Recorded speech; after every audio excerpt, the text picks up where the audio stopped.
हिंदू धर्म में महालक्ष्मी व्रत सुहागिन महिलाएं बड़े ही उत्साह से मनाती है। इस व्रत का समापन अश्विन माह की अष्टमी तिथि को होगा। इस व्रत को गजलक्ष्मी व्रत के नाम से भी जाना जाता है, क्योंकि इसमें माता लक्ष्मी गज पर विराजमान रहती है। ये व्रत धन की देवी माता लक्ष्मी को समर्पित है। ऐसी मान्यता है कि महालक्ष्मी व्रत करने से जीवन की सभी समस्याएं दूर होती है और मां लक्ष्मी की कृपा बनी रहती है। महालक्ष्मी व्रत में विधि विधान से पूजन किया जाता है। इस व्रत के रखने से लोगों की सभी मनोकामनाएं पूरी होती है और जीवन में खुशहाली बनी रहती है।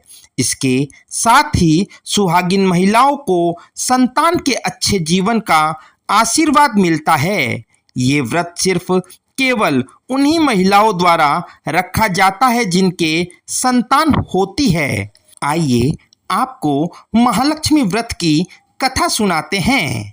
प्राचीन काल में एक गांव में एक गरीब ब्राह्मण रहता था। वह भगवान विष्णु का भक्त था। वह नियमित रूप से श्री विष्णु की पूजा करता था। एक बार श्री हरि ने उस ब्राह्मण की पूजा से प्रसन्न होकर उसे वर मांगने को कहा। तब ब्राह्मण ने इच्छा जाहिर की कि लक्ष्मी जी का निवास उसके घर में हो। यह सुनकर विष्णु जी ने लक्ष्मी जी की प्राप्ति का मार्ग ब्राह्मण को बतलाया।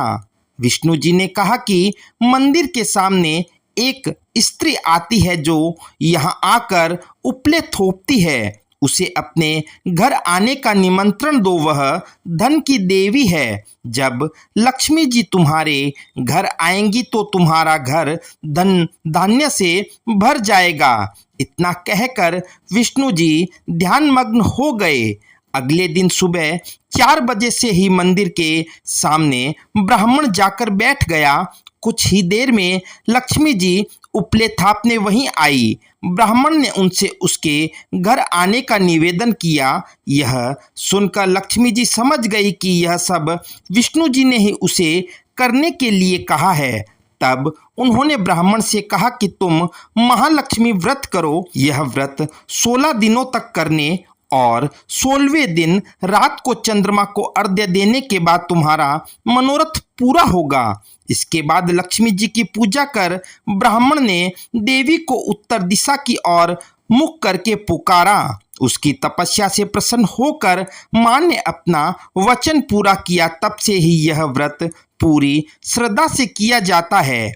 ऐसा करने से व्यक्ति को मां लक्ष्मी का आशीर्वाद प्राप्त होता है। साथ ही इस दिन ओम श्री महालक्ष्मी नमः मंत्र का जाप करते हुए मन को एकाग्र करें।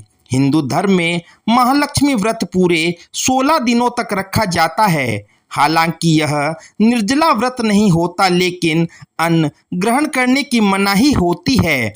आप इस व्रत में फलाहार कर सकते हैं। 16वें दिन व्रत का उद्यापन किया जाता है। यदि आप 16 दिनों तक महालक्ष्मी व्रत करने में असमर्थ है तो शुरुआत के 3 और आखिरी के 3 व्रत रख सकते हैं। इससे लोगों की सभी मनोकामनाएं जल्द ही पूरी होती है। घर में सुख समृद्धि का वास होता है।